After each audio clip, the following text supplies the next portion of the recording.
lectura de Damián sobre relatividad en regiones con fronteras. Viste que sí podés leer. Sí lees.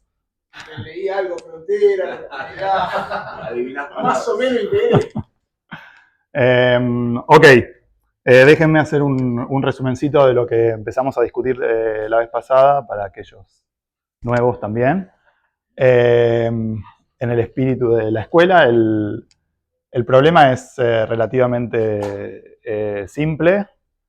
Es estudiar la teoría clásica de la relatividad general, pero ahora en manifolds, que en lugar de tener una frontera infinitamente grande, asintótica, tienen una frontera de tamaño finito.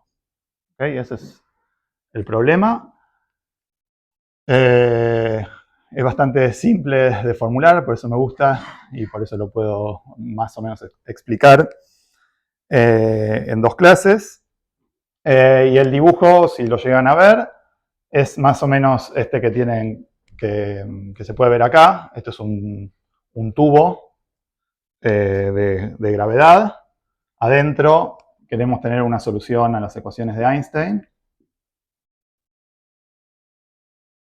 Y lo que les decía ayer es que en principio voy a buscar soluciones de vacío, o sea que no tengo materia. La constante cosmológica puede o no estar, no va a jugar un papel importante en todo esto.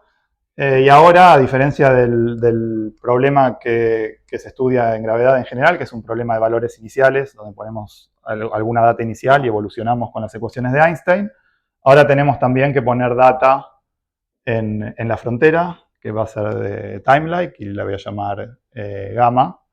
Entonces el problema se parece un poquito más al problema que hacemos en ADS-CFT, donde tenemos la frontera conforme infinita del espacio de ADS.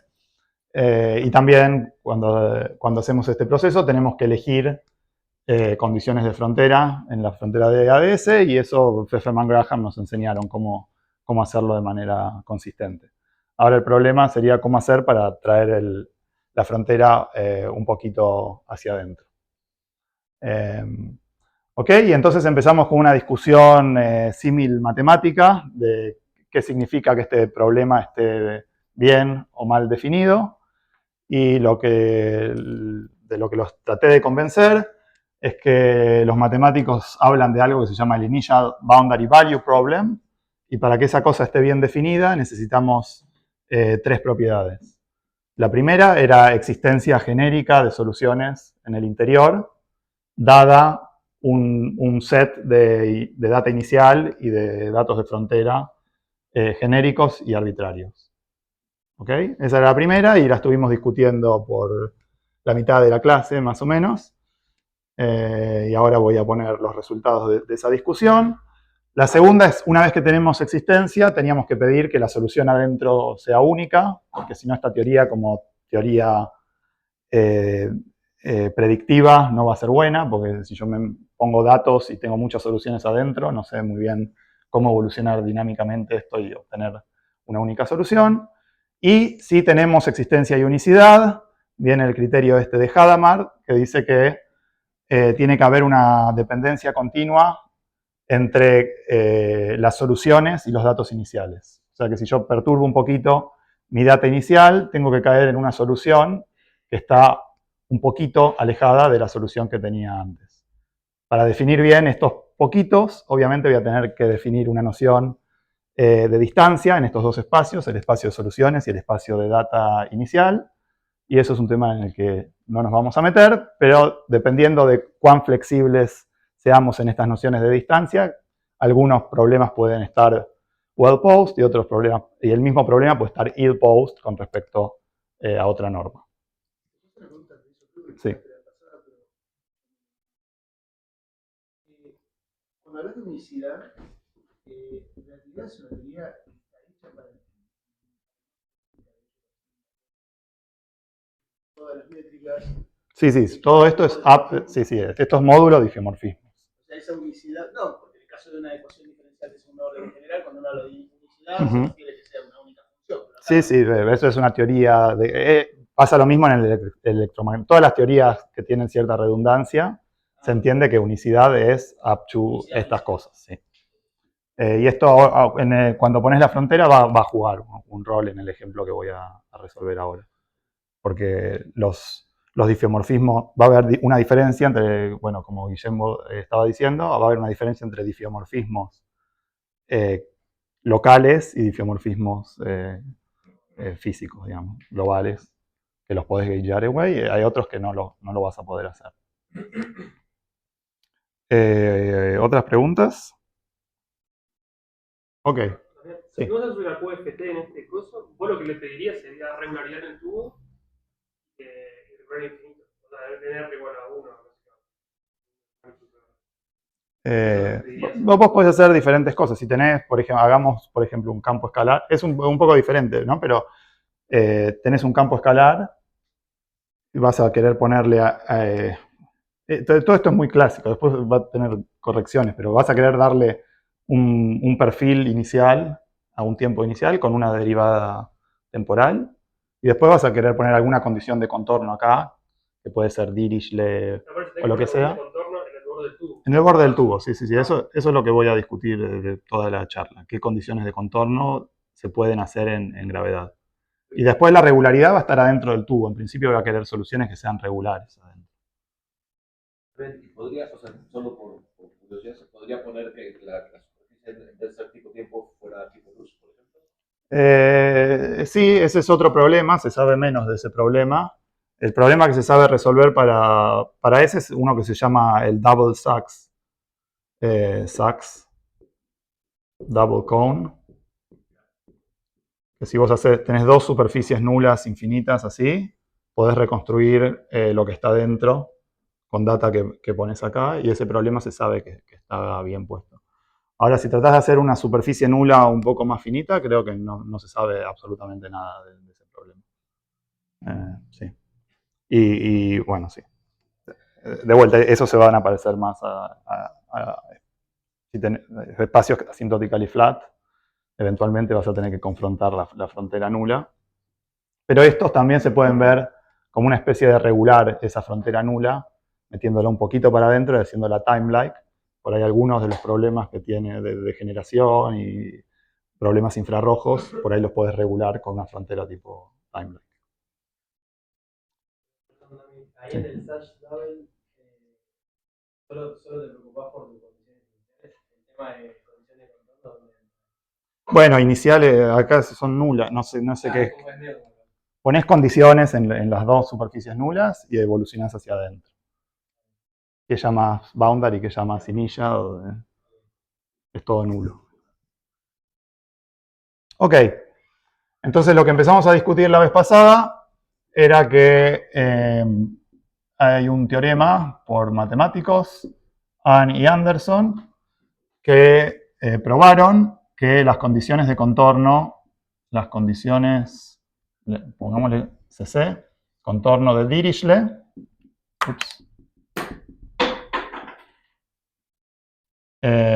no están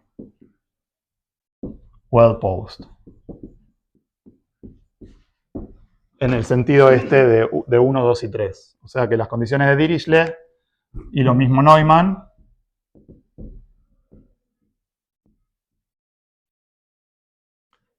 violan la parte de existencia y unicidad de soluciones.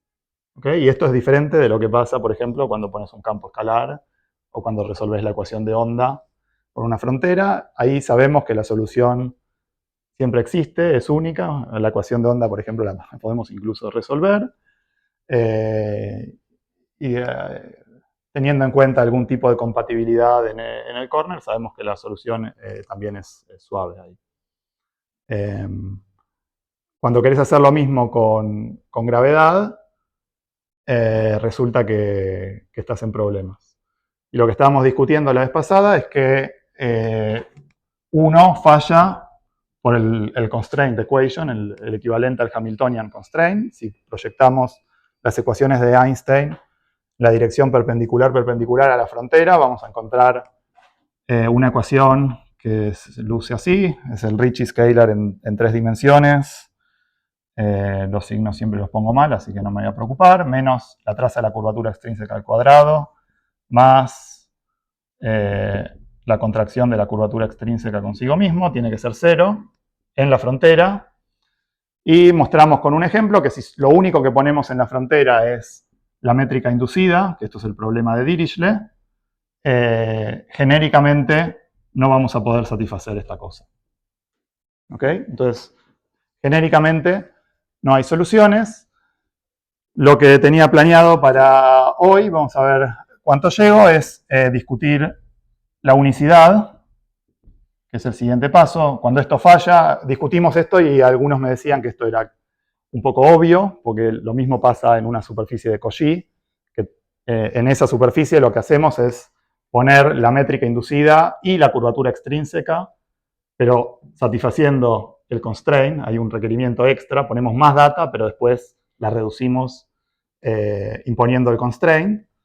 Y entonces el siguiente paso en la demostración de este teorema es que si vos lográs tener una solución, entonces esa solución genéricamente no va a ser la única. Y va a existir una familia infinita de soluciones que van a resolver las ecuaciones de Einstein en este tubo, satisfacer las condiciones de Dirichlet en la frontera y satisfacer los datos iniciales. ¿Cuál es el loophole en ADS para que eso? ¿Por qué en ADS eso vale hacer? Ahora vamos a discutir ADS cuando termine de hacer esto. Entonces voy a hacer unicidad. Después la segunda parte, lo que les quería contar es que después de este teorema hay una conjetura por los mismos autores, Anne y Anderson, que dicen que en realidad la data que tenés que usar es un poco diferente, no es ni Dirichlet ni Neumann, sino que es una combinación de las dos. Y entonces lo que vas a hacer es definir la métrica, pero solamente la métrica conforme en el boundary. Escribimos la métrica acá, el elemento de línea en la frontera, lo podemos escribir como un factor de Weyl, que depende de las coordenadas en el borde. Después tenemos la clase, o un representante de la clase conforme. Y entonces lo que ellos proponen es fijar esta cosa, la clase conforme de la métrica. El factor de Weyl queda libre, puede fluctuar, el tamaño de este tubo ahora va a poder cambiar en el tiempo. Y ahora me queda un factor más libre, y en lugar de eso, en lugar de fijar el Weyl, lo que fijo es la traza de la curvatura extrínseca en la frontera. ¿Okay? Es un problema que es casi todo Dirichlet, pero tiene una componente que es más Neumann, que la pongo con la traza de la curvatura extrínseca. A esta cosa la llamamos conformal boundary conditions. Y la conjetura es que esta data va a satisfacer esto de una manera mejor que Dirichlet. Entonces, una vez que haga esto y esto, después te voy a poder contestar qué es lo que pasa en ADS y por qué ADS está bien puesto. ADS se sabe que es un problema que está bien puesto desde el trabajo que hizo Frederick en los 90. Se sabe hace bastante. Estas cosas son del 2021. Eso es para el lorenciano. Todo lo que dije hasta ahora es para lorenciano. Hay versiones euclidianas. Hay versiones euclidias de todo esto. Las versiones euclidias se sabían de antes. Y la versión euclidia de esto se sabe que es un problema elíptico y bien puesto, probado por Anderson en el 2008. Y si quieren ir a ese paper, los invito, pero como siempre, cuando queremos entender algo matemático de manera física, Witten escribió unos review notes que nos explican de manera física qué es lo que está pasando en esos teoremas. Y lo que les voy a contar yo es la versión lorenciana de eso. En el caso euclidio, esta misma conjetura es un teorema. Es un teorema, sí. Ok, después vamos a discutir un poco la diferencia entre el teorema lorenciano y el teorema euclidio, pero mucho de eso pasa por este corner. En la parte euclidia no está. El problema es puramente elíptico, solamente pones los datos de frontera, rellenás el interior, y eso a los matemáticos les sale mucho mejor que las cosas hiperbólicas. Ok. Entonces discutamos la unicidad. Ya me creen que la existencia no funciona. Entonces la manera de discutir unicidad es al nivel linearizado. Esta es una cuenta bastante simple que de hecho puede ser un ejercicio del primer curso de relatividad general que uno hace. Tenemos el tubo con una solución de las ecuaciones de Einstein, como habíamos hecho antes. Y lo que queremos hacer es estudiar soluciones linearizadas alrededor de una métrica que satisface las ecuaciones de Einstein. ¿Ok? Y el truco en todo esto va a ser que vamos a mirar muy cerca de esta región, que es el corner de Minkowski, y vamos a suponer entonces que esta métrica va a lucir como Minkowski y que el boundary también luce como Minkowski cerca de este corner. Esta es una hipótesis que después podemos discutir cuándo vale o cuándo no, pero genéricamente uno pensaría de que si hace zoom lo suficientemente cerca de una región, todo tiene que lucir plano. Entonces, cuando hacemos zoom en esta región, vamos a ver que nuestra métrica va a ser la métrica de Minkowski. Voy a hacer todo... otra duda que después me preguntaron es que todo lo que estoy haciendo lo hago en 4 dimensiones porque necesito un problema de evolución dinámica. Estos teoremas están probados en 4 dimensiones. Muy probablemente se puedan generalizar a dimensiones superiores, pero en dimensiones más bajas no hay gravedad dinámica, entonces el problema de valores iniciales no tiene mucho sentido y uno tiene más libertad en elegir qué tipo de condiciones de contorno quiere. Puede hacer gravedad en 3 dimensiones con Dirichlet, puede hacer gravedad en 3 dimensiones con conformal o con Neumann, y todo más o menos va a funcionar. Pero, sí.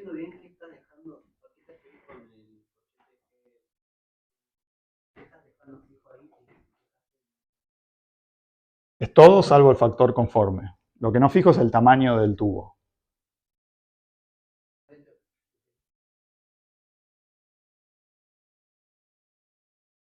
El tubo ahora es como lo estoy dibujando, se puede mover y lo que te dice el tamaño de esta cosa es el Weyl factor en determinada. Poner que solo dependa del tiempo en la frontera. Esto puede cambiar, pero la métrica, la forma, si querés, se mantiene. No, la topología acá siempre va a estar fija y obviamente en algún momento cuando querramos discutir quantum gravity vamos a tener que discutir cómo cambia la topología del espacio y qué sé yo. Pero esto todo asume una topología trivial. Esto es diferente de Dirichlet, ¿no? En Dirichlet la frontera es la frontera que es, tiene el tamaño que vos le pusiste y tiene ese mismo tamaño para todos los tiempos. Esa es la única diferencia. Y obviamente acá te tendrías que quejar porque esta cosa no es muy única, ¿no? Puedes hacer transformaciones conformes y cambiar parte de lo que es el Weyl a parte de lo que es la métrica conforme. Y esa es una crítica aceptable. Y vamos a ver después que hay cosas que vamos a definir que son Weyl invariant y cosas que van a depender de la elección del representante conforme de la métrica. Ok. Entonces ahora nos olvidamos del problema conforme, estamos haciendo Dirichlet. Vamos a poner la frontera en x igual a 0. Este va a ser mi x y este va a ser mi t. Y entonces lo que queremos hacer con Dirichlet al nivel linearizado es que queremos que la perturbación esta en la frontera sea igual a 0. ¿No? Porque el background ya va a satisfacer mi problema de Dirichlet, ¿no? Yo fijé GMN total en la frontera, pero el G0 ya me satisface esto, entonces más vale que la perturbación sea 0 en la frontera para seguir manteniendo el mismo problema de frontera. ¿Ok? Y acá, de vuelta, los índices van a ser como ayer. Cuando escribo M y N, me refiero a T, Y y Z, que son los índices tangenciales a la frontera. Y X va a ser mi dirección perpendicular. Ok, entonces quiero resolver este problema y después voy a poner data inicial, datos iniciales. Que ahora en un ratito los vamos a especificar, pero para hacer el problema lo más fácil posible voy a tratar de poner datos iniciales que son triviales. ¿Okay? Entonces, esto es una elección, podría hacer otra cosa, pero voy a poner que la métrica a t igual a 0 sea 0 y la derivada temporal de la métrica a t igual a 0 también sea 0. ¿Okay? Entonces, veamos primero que una solución es que h mun u sea 0 en todo el tubo adentro. Hay una solución que es la trivial, que satisface que h en el boundary es 0, que h mun u a t igual a 0 es 0 y que la derivada es 0, porque es 0 todo el tiempo. Entonces, la pregunta es, ¿existen otras soluciones arriba de la trivial? Si yo puedo mostrar que hay una solución más, al menos, no trivial, ya estoy mostrando que no hay unicidad de soluciones en este problema. ¿Ok? Y la parte que falta, que va a ser importante, son las condiciones de contorno para los difios. Yo me puedo escribir la métrica como un difiomorfismo puro, y si quiero satisfacer estas ecuaciones de contorno, mis difios van a tener que satisfacer características particulares. Y no es muy difícil darse cuenta de que si yo hago Dirichlet, esa condición de ahí me va a decir que el difio en la frontera tiene que ser 0. Y después viene el paso crucial, que es que si no quiero que la frontera se me mueva, tengo que poner que el difio perpendicular, psi x, en gamma, también sea 0. ¿Okay? Entonces, si tengo un difiomorfismo que satisface psi mu en la frontera igual a 0, entonces, y encuentro una solución que es un difio puro tal que satisface esto, entonces fallé en probar la no unicidad, porque esto es equivalente a la solución trivial. ¿Ok? Si ahora encuentro un difio que satisface todo esto, pero una de estas no, entonces ese difio se vuelve físico. No lo puedo gagear away, y es una solución, una perturbación, que localmente va a ser un difio, pero que no es equivalente a la solución trivial. X es esto. Estoy en el espacio plano, X y Z, pongo la frontera en X igual a 0, y tengo difiomorfismos que actúan tratando de mover la frontera, y tengo difiomorfismos que son tangenciales. ¿Esto lo llamaste N? Sí, M, sí. O sea, le pido que todas las componentes de Xi sean 0 sobre gamma. Sobre gamma. Esa es mi condición para un difiomorfismo permitido. Ok. Este es el setup. Ahora sabemos que la teoría de la relatividad se puede pensar como una teoría de gauge, y entonces en algún momento tengo que hacer una elección. Acá los matemáticos van a empezar a gritar, pero todo lo que voy a hacer va a ser en el gauge armónico o de Donder. Entonces, elección de gauge. De Donder.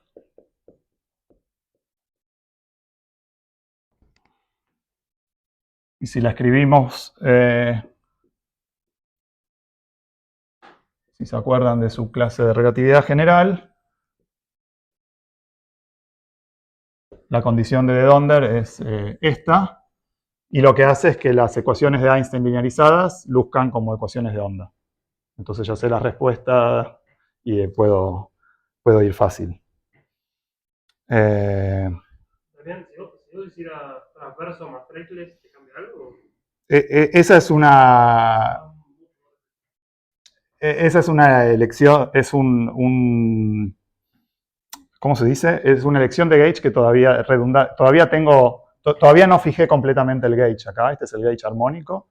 Y todavía tengo la libertad para elegir el gauge, que vos podés elegir el transverse traceless gauge. acá ya un poco mentirita, lo escondí bajo la alfombra, elegí un gauge donde las componentes XX satisfacen esto también. Entonces no podés elegir lo otro porque Ya hice esa elección cuando acá puse MUNU en lugar de IJ. Muy bien.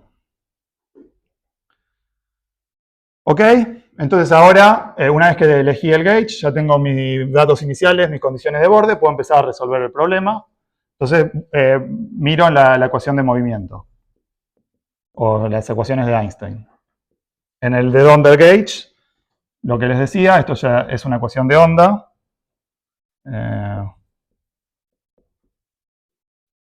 Entonces, simplemente puedo escribir las soluciones como una superposición de ondas planas.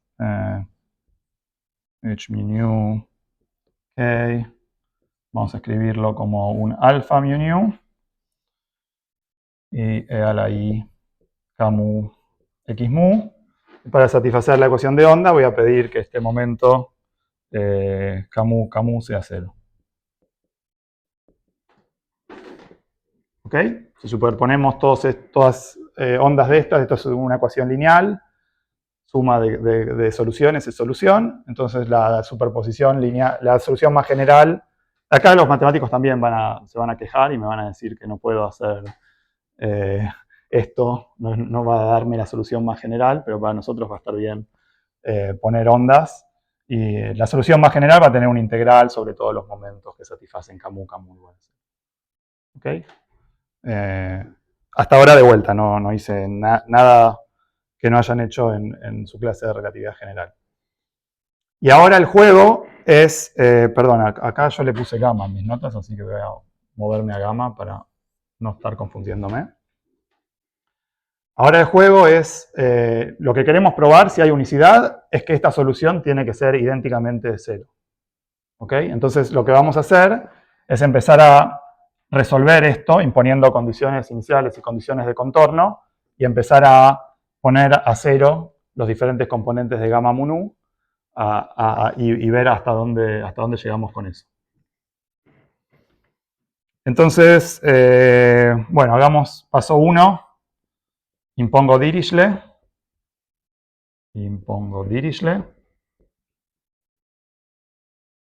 Boundary condition.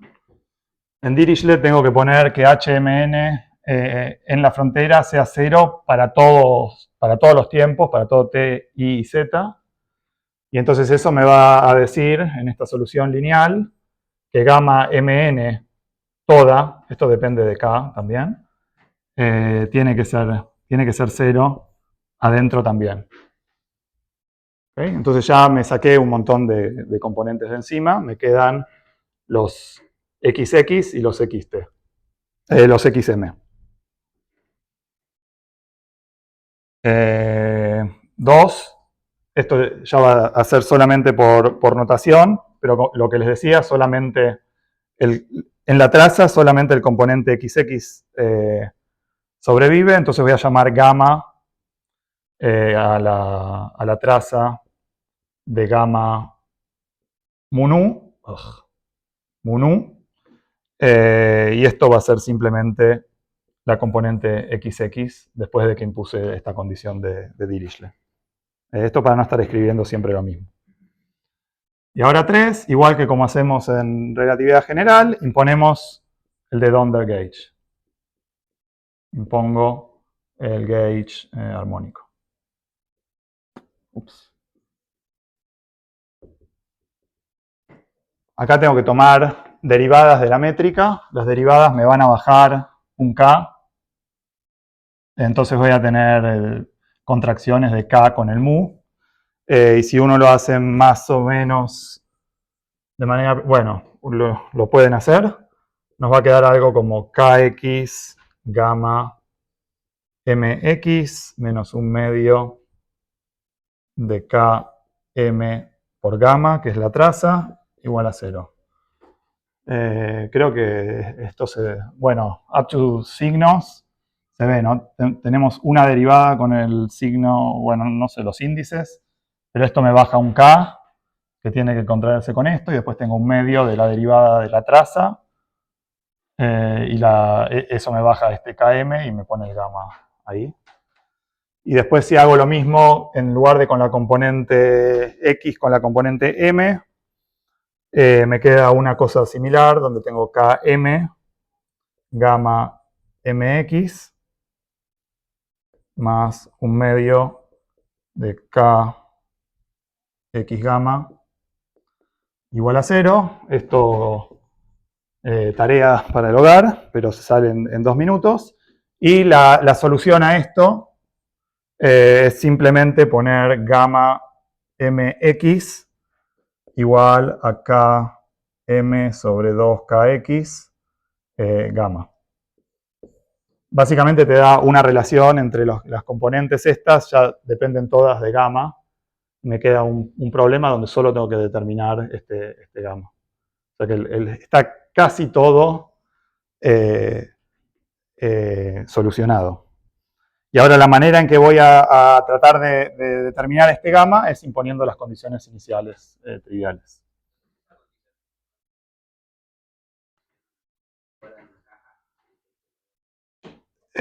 Sí, es básicamente estoy resolviendo muchas ecuaciones de ondas con condiciones de Dirichlet al mismo tiempo. Eso es lo que el de Donder Gauge me permite. Estas soluciones están acopladas de una manera un poco sutil, que es lo que hace la ecuación de Einstein. Mencionaste que los matemáticos se quejan con el gauge de Donder. Sí. ¿Por qué? No el gauge de Donder. No, ok. Hay diferentes cosas de que los matemáticos se quejan. Una es que escribir la solución más general como una superposición de ondas asume cierto Fourier thing, que ellos van a encontrar clases de funciones que no satisfacen esto. Y después se van a quejar de que el de Donder, de que esta demostración es gauge dependent. Alguien me puede decir, pero esto porque lo estás haciendo todo en el gauge armónico. Andate al gauge de Lorentz y por ahí esto no va a surgir. Es la misma discusión de si las ondas gravitacionales son físicas o no, cuando haces el análisis linearizado y encontrás estas transfer traceless waves. Y decís, ¿son físicas o son un artefacto de todo este gauge raro que yo me armé? Pero esto va a valer más general, es solo que una manera simple de entenderlo. Si no crees esto, puedes ir a leer a Annie Anderson y después me vas a creer más a mí. Pero yo veo esta ecuación, la entrada de la vida, digo, esta ecuación de ondas de toda la vida, Sí. con condiciones de contorno de Dirichlet, todo cero inicialmente y en el borde, Ajá. la solución es cero. Pero claro, lo que pasa es que no estás fijando Es que todas las componentes de H en el borde. Lo que vamos a ver es que la diferencia con tener solamente ondas es que acá las ecuaciones de Einstein son ecuaciones con constraints, es una ecuación de gauge, y entonces si fuesen solamente ondas simples, la solución es cero. Pero ahora va a haber soluciones que están relacionadas por difeomorfismos, que por tener me escucho un eco, que por tener la frontera se vuelven físicas. Y eso es todo lo que estoy haciendo. No hay nada, digamos, no hay nada raro. Es simplemente el hecho de que las ecuaciones de Einstein se pueden ver como gauge al nivel linearizado, y en presencia de fronteras, no todos todas las cosas de gauge están permitidas. Pregunta para no fijar el HX.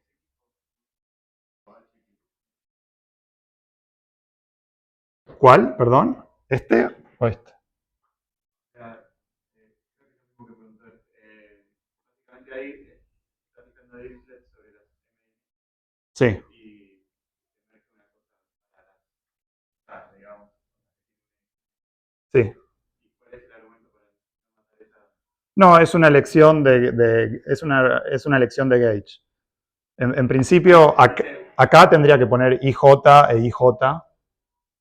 Esos son realmente los datos iniciales.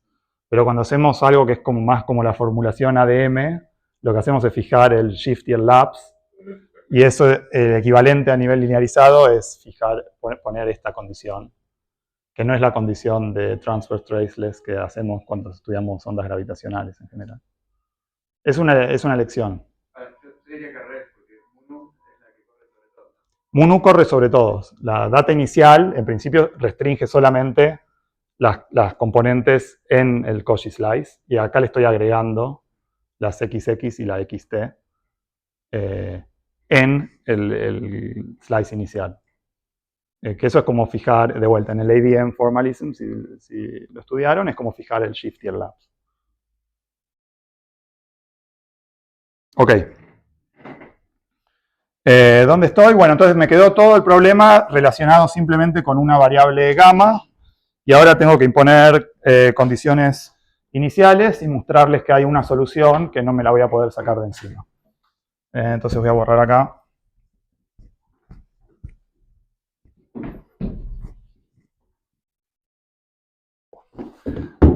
Voy a borrar acá.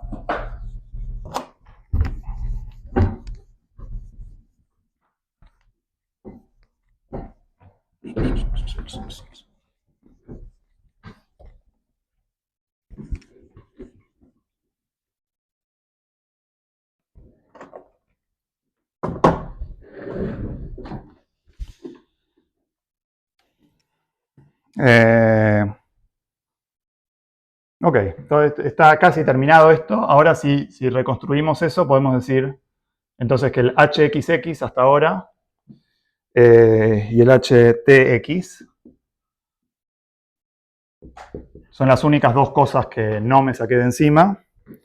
Y las voy a poder escribir. Bueno, en principio puedo elegir los momentos. Tengo KX, KY, KZ.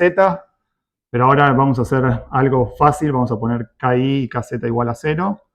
Así solo tengo ondas que se mueven en la dirección X. Esto de vuelta es una elección y no es lo más general, pero es suficiente para probar que tengo una solución que no es única. Y entonces esto lo voy a poder escribir como una integral sobre los KX. Restringámonos a KX positivos también, eso lo podemos hacer. Del gamma, que va a depender de KX, y E a la I KX por T menos X más complex conjugate. Y la única observación que hay que hacer acá es que esto es simplemente una función que va a depender de gamma y es una función que se mueve en la dirección Tx.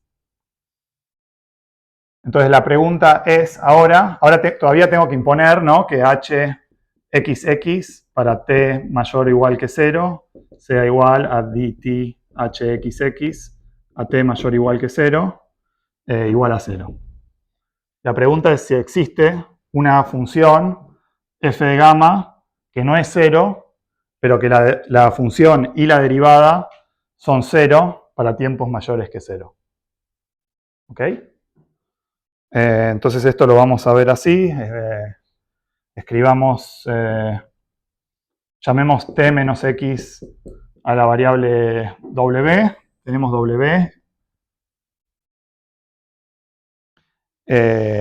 Y quiero entonces que f de w sea igual a f' de w igual a 0 para todo w menor que 0.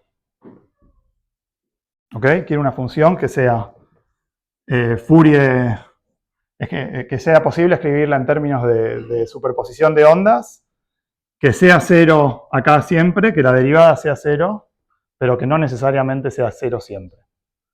Y la respuesta es que hay algunas funciones que se llaman bump functions, que tienen soporte compacto en una región finita del espacio, donde no es 0 y las derivadas no son 0, pero afuera son siempre 0 y tienen la derivada 0.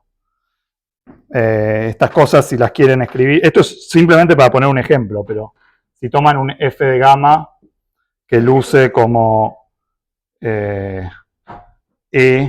a la menos 1 menos 5 menos omega cuadrado a la menos 1. Si ponen esto en su matemática, les va a aparecer y restringen, vale esto entre 4 y 6, por ejemplo, y 0 en cualquier otro lugar.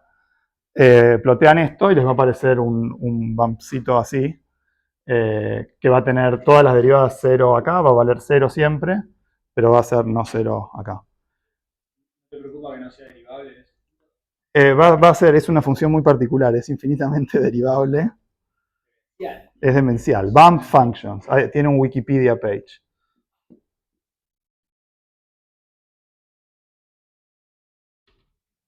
De vuelta, es un ejemplo. Estas funciones existen. Este es solo un ejemplo.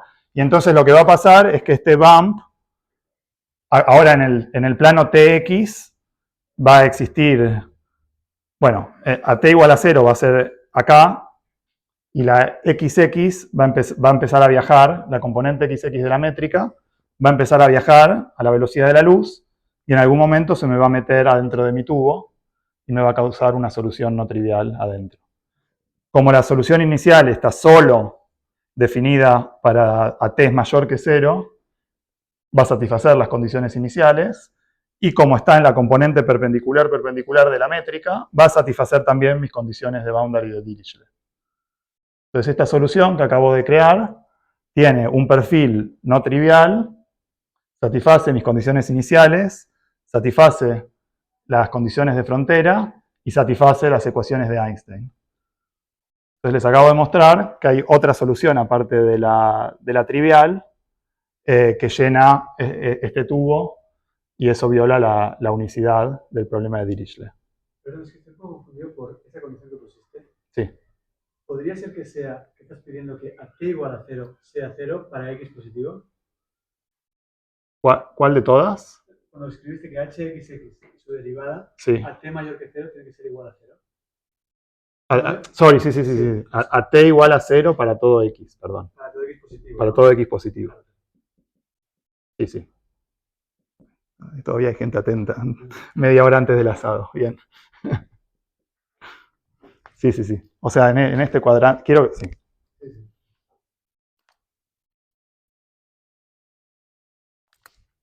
Ok. Entonces, la conclusión de esto. Vamos a poner acá grande. El Dirichlet no es único.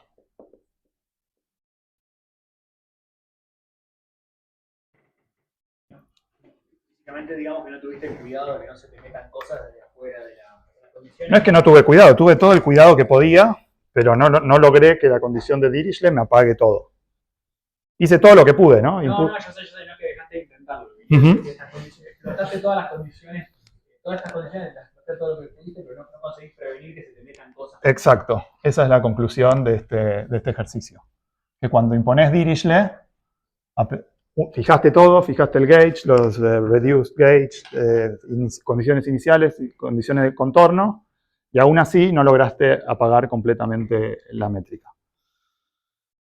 Y esto es problemático. Y la razón por la que las discusiones de Diffios las había dejado hasta el final es que uno se puede dar cuenta de que esa solución de ahí realmente la puede escribir como localmente como un Diffio.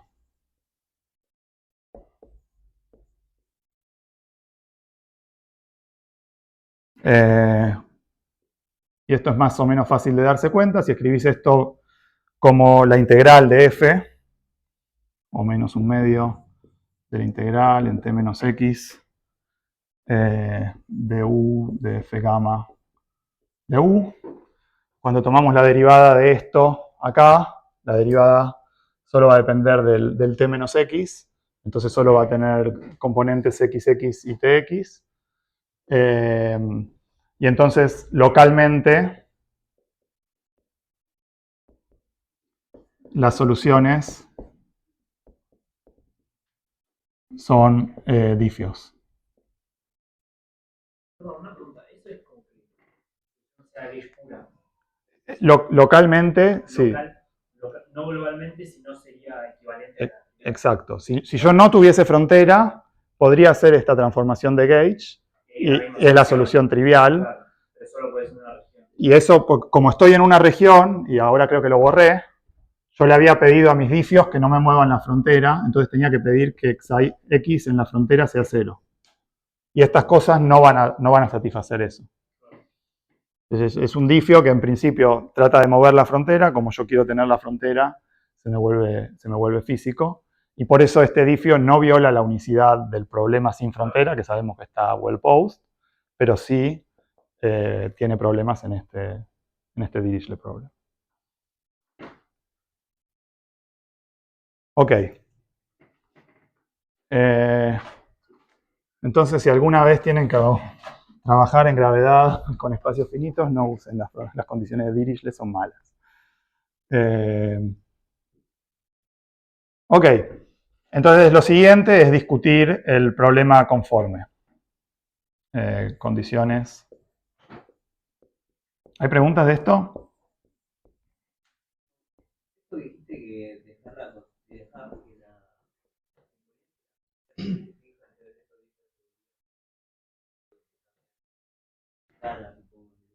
Sí. vos imponés no solamente las condiciones iniciales y el borde que está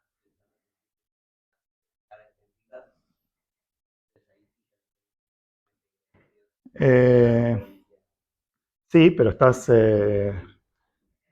over-constraining, estás dando más data de la que necesitas para resolver el problema.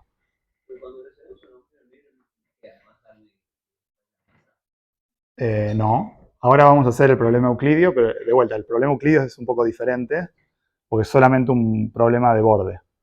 Y ahí lo que vamos a decir es el tamaño del círculo. En el borde, o sea, tenemos el cigarro. En el borde vamos a tener S1 por S2. Y el problema de Dirichlet lo que fija es el tamaño del S1 que sea beta y el tamaño del S2 que sea R. No habla de la masa en ningún momento. Lo que vos hacés es resolver las ecuaciones de Einstein en el sector esféricamente simétrico, es decir, por Virchow o lo que sea. La única solución es Schwarzschild. Y las leyes del juego ahora es, digamos, invertir la relación entre beta y R y la masa del agujero negro. No de manera única. Por ejemplo, para Schwarzschild flat, esto va a ser una ecuación cuadrática y vas a tener dos agujeros negros que te satisfacen las ecuaciones para un mismo beta. Para un agujero negro grande y un agujero negro chico.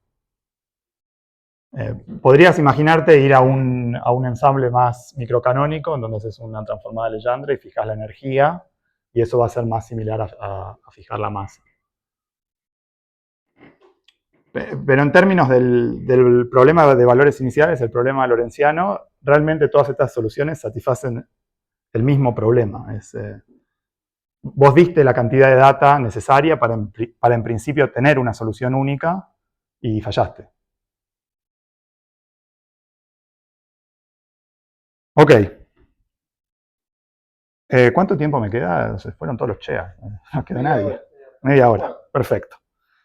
Todos miran la carne al mismo tiempo, se hace más rápido. Es cierto. Bueno, entonces, sí, déjenme discutir un poco este problema de manera un poco más general y después, si llego, por ahí les digo un poco qué pasa con los agujeros negros y esas cosas, así terminamos con un tinte un poco más divertido y nos vamos a comer con cosas que no entendemos. Entonces, de vuelta, ahora lo que quiero hacer es lo mismo. Quiero fijar G y J, K y J como valores iniciales. De vuelta tengo mi tubo, sigma, y ahora voy a hacer una frontera que es un poco más wobbly, gamma. Y en gamma, ya lo borré, entonces por ahí está bueno escribirlo de vuelta. En gamma lo que voy a fijar es la clase conforme de la métrica, que le voy a poner un corchete cuadrado, y la traza de la curvatura extrínseca. Y de vuelta, para setear la notación, la métrica en el borde la voy a pensar como que tengo un Weyl factor, que en principio depende de todas las coordenadas del boundary y no está determinado por condiciones de contorno. Un representante conforme de la métrica La diferencia entre el G entre los corchetes en el G y en el GMN es que acá hablo de toda la clase conforme y acá hablo de un representante de esa clase conforme.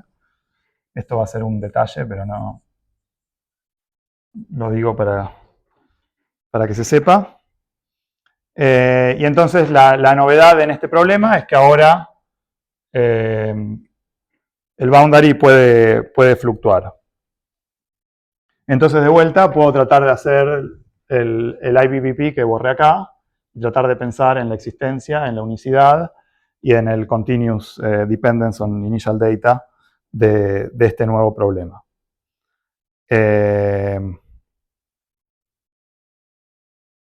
Entonces, sí. Exacto. El omega es el factor conforme de la frontera y me dice básicamente el tamaño del boundary para un determinado tiempo, si se quiere.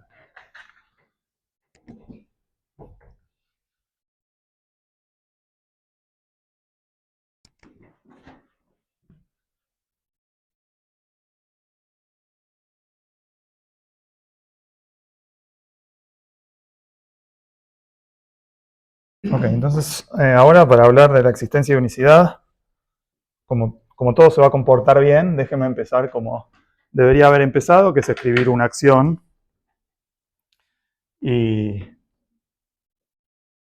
perdón, la acción de gravedad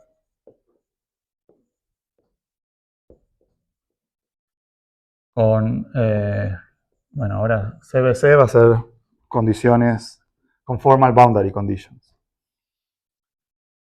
Voy a escribir la acción lorentziana.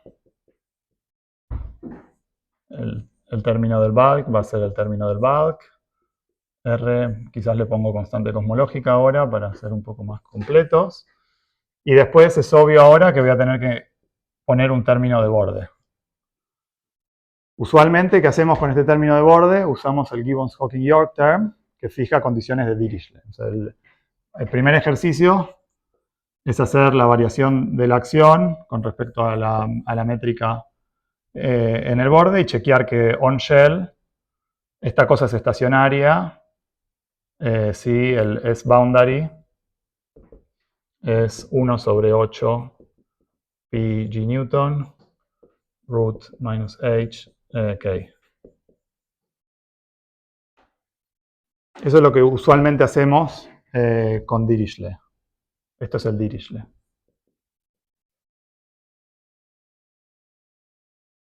Ahora, uno en lugar de hacer Dirichlet puede intentar cambiar los parámetros. Lo que va a pasar es que cuando haces la variación de esta acción, que seguro lo hicieron en algún curso de relatividad, hay una parte que es ecuaciones de movimiento y después hay un término de borde que es proporcional a la variación de la curvatura extrínseca en el borde.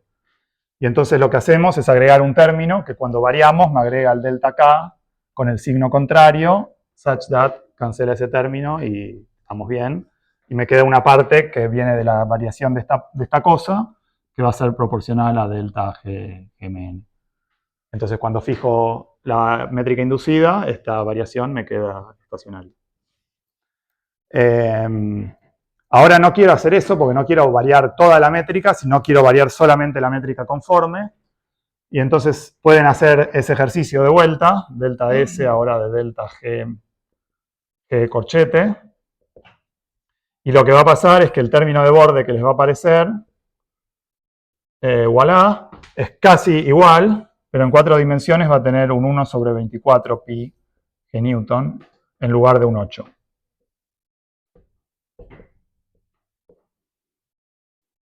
¿Ok? Entonces claim, que no lo voy a hacer, pero se los dejo como ejercicio. La acción, que es estacionaria ante variaciones conformes de la métrica y curvatura extrínseca constante o fija en el boundary, está dada por la acción de Einstein-Hilbert con un término, una variación del Gibbons-Hawking-York, que en lugar de tener un 2 en comparación con esto, tiene un 2 sobre d, si estamos en un espacio-tiempo de más 1 dimensiones en el bulk. ¿Okay? Esa es la primera diferencia con respecto al problema de Dirichlet. Y una cosa que nos enseñaron a hacer Brown and York y que nos gusta hacer en holografía es usar esta acción para definir un tensor de energía-momento cuasi local, que a veces se llama el tensor de Brown y York. Y fue una de las primeras cosas que se hizo en holografía para chequear la dualidad con el CFT, es calcular este tensor y asociarlo al tensor de energía-momento de la CFT up to counter terms. ¿Eso tiene que ver de alguna forma con estas Israel Junction Conditions? No, acá esto es realmente un boundary. O sea, las Israel Junction Conditions hablan más de una interfase, donde vos tenés... Sí, un número parecido. Te da un número parecido. No, lo que haces ahí... Cuando hace la brana del fin del mundo en algún punto. pero ahí lo que pasa es que lo que vos querés es que el salto de esta cosa, de este tensor que ahora voy a definir, sea proporcional al stress tensor que estás localizando en esta brana. Acá el boundary no tiene ningún grado de libertad extra, no hay T-MUNU puramente boundary, es simplemente que es la frontera del espacio-tiempo, no tiene tensión este boundary. Pero un problema interesante es pensar cómo se modifican los Israel Junction Conditions si ahora estás haciendo un problema, en cada lado resolves un problema conforme más que Dirichlet. Te aproximas a la interfase poniendo condiciones de conformes en cada lado, cómo tiene que ser el salto para satisfacer las ecuaciones de Einstein, cuando ahora las condiciones son conformes. Eso no está hecho y supongo que alguien lo va a hacer pronto, pero espero que alguien lo haga pronto. Ok, entonces sigamos. Entonces, lo siguiente es el conformal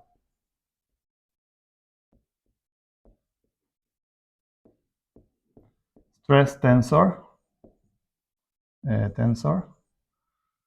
Ahora hago esa misma variación y lo que me va a definir, lo voy a hacer rápido porque me estoy quedando sin tiempo, pero básicamente voy a definir un tensor de energía-momento que va a lucir así. E a la omega, 8pi g newton, kmn, ahora menos 1, como ahora tengo este d que cambia con respecto al Dirichlet, en el Dirichlet problem me quedaría un 1 acá, ahora me queda 1 sobre d, k gmn igual a 0. Propiedad por construcción, TT, donde contraigo los índices con la métrica conforme, es 0. O sea que este tensor de energía-momento es por construcción, no tiene traza. ¿Por qué luego vas a hacer? ¿Dónde? El TM. No, perdón. Yo también quiero ir al asado. Esa es la definición del TMN. No tiene traza. Y la otra definición o propiedad interesante es que si calculás la divergencia de este tensor, no es realmente un tensor, es una densidad tensorial, pero ok. Para media hora antes del asado está bien. Perdón, sí. ¿es solamente el factor este de la onda? Sí. No, y este 1 sobre D. El Brown, sí, perdón. El Brown York no tiene esto y tiene acá un 1. Entonces, cuando haces la traza, eso tiene siempre traza. Lo que hicieron Balasubramanian y Krauss en el famoso paper del Stress Tensor for Holography o lo que sea, es agregar contratérminos tal que esta cosa cerca de la frontera de ADS se vuelva finito y traceless en las dimensiones donde no tenés que tener el anomaly. Esta cosa te da traceless siempre, en cualquier dimensión, independientemente de dónde pongas la frontera. No tenés que irte a la frontera de ADS. Y la otra propiedad linda de este tensor es que si la traza de K es fija, entonces este coso está conservado. Esto da algo que no me acuerdo ahora, pero es E a la omega algún valor y la divergencia de K. MK. So, si K está fijo, entonces el tensor de conforme se conserva. Si esto se conserva, y estoy en una región que tiene un Killing vector temporal, puedo usar esto para definir una energía que va a ser constante, y entonces estas cajas, para K constante, van a tener una energía que se conserva y que voy a poder calcular por los métodos euclidios y va a coincidir con esta formulación lorentziana del problema. Si no tengo esto, estoy al horno.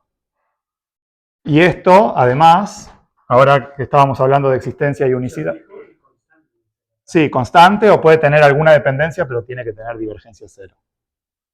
Ahora el K lo voy a pensar más como lo puedo pensar como una fuente. Si tengo K fijo, estoy en la caja cerrada y puedo tratar de pinchar un poco la caja, cambiando K en algún lado del tubo, y eso me permite intercambiar un poco con el afuera, digamos.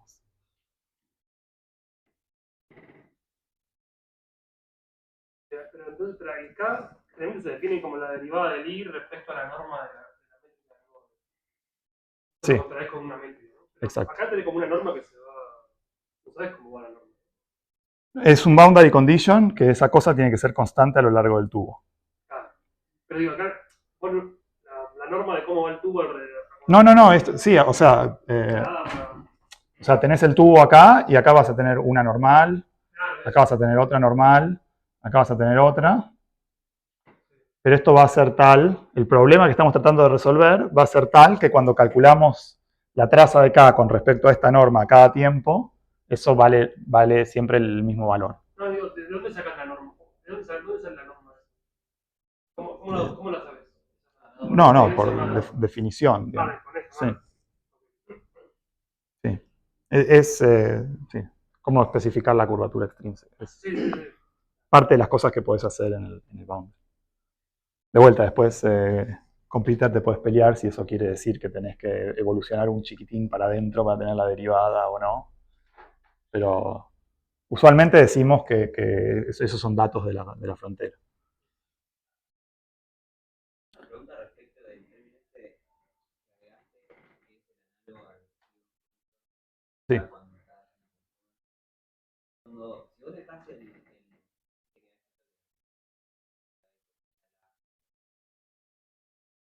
estaba variando respecto del corchete de G.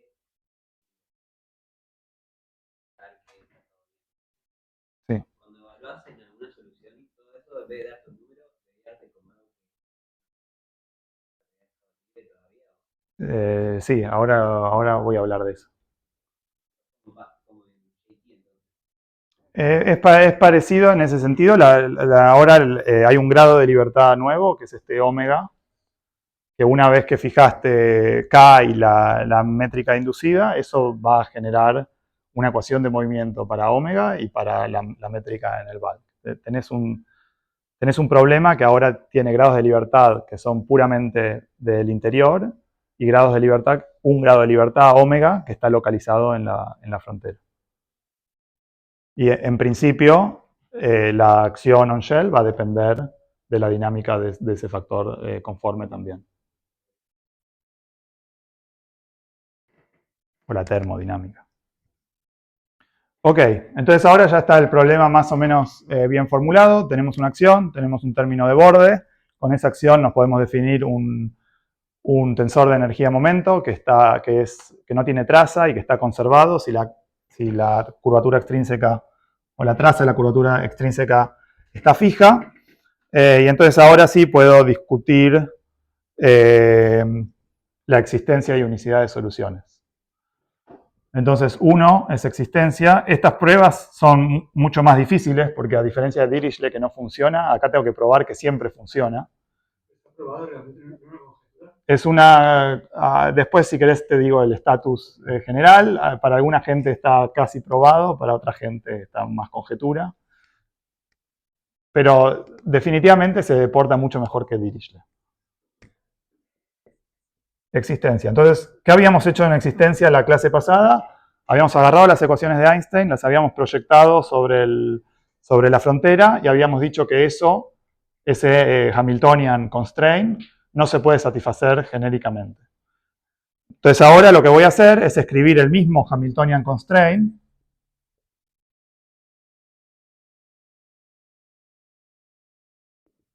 pero cuando la métrica la escribo como factor conforme, lo borré, cuando la métrica la escribo como factor conforme